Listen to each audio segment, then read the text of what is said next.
our goal here is to create a dropped shoulder. So we want to extend from the shoulder point outward.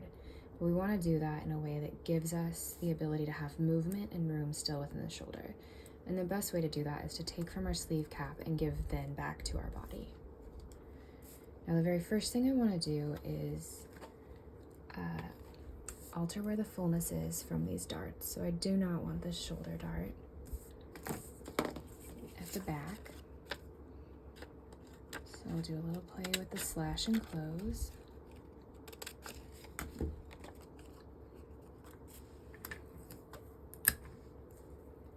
So I'm going to close that shoulder dart, giving to the armhole. For the front body, we're going to create 3 different slash lines, one from mid-armhole to the apex, side bust dart to the apex, and then our waist dart to the apex. And then you'll snip, snip, snip to the apex, just not cutting through. First thing I like to do is close my bust dart if I know I don't want any added fullness from the side seam. I'm going to do a 1/2 inch full scale sloper added here.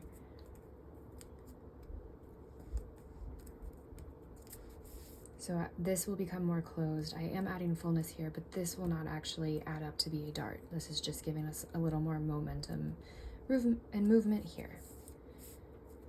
Now the next thing I want to do is take from the sleeve cap, add it to the body. So find your sleeve cap here, underarm point here. So you want to find your midpoint within this cap.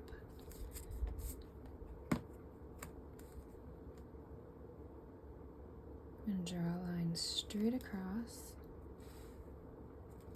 So that is straight. We do want to arch this, so I'm going to bump it out 1/2 inch on a full scale sloper. I want it to come from this mid armhole point down. So we're only bumping it at the center of the sleeve.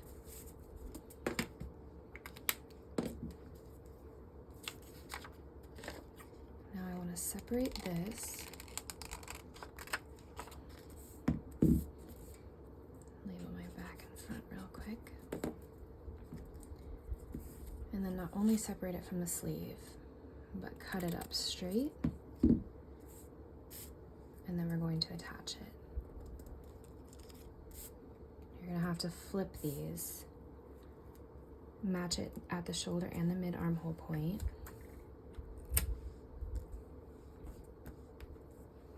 And do the same for the front. Just remember you are going to have to flip it. Matching shoulder and mid armhole.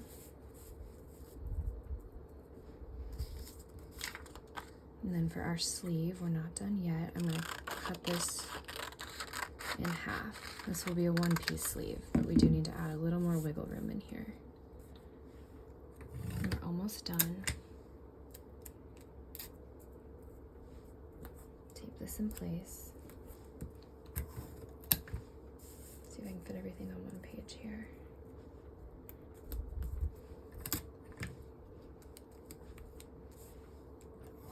I'm going to start only by taping the back sleeve.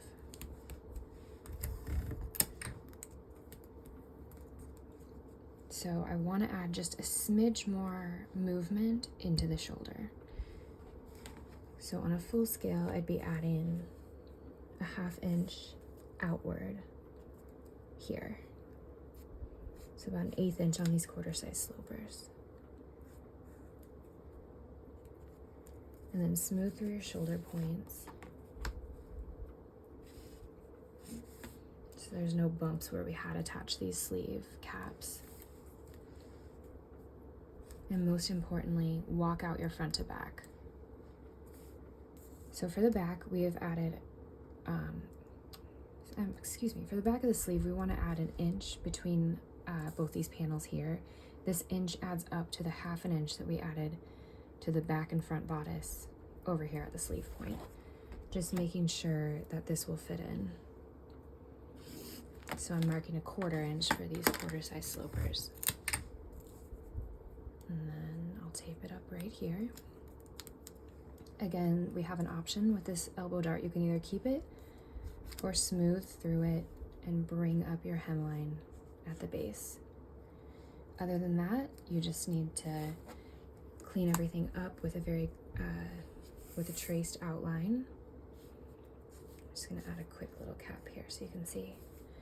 So just clean up your outline, make sure you mark your notches, grain lines, and yeah, seam allowance. And there's your dropped shoulder.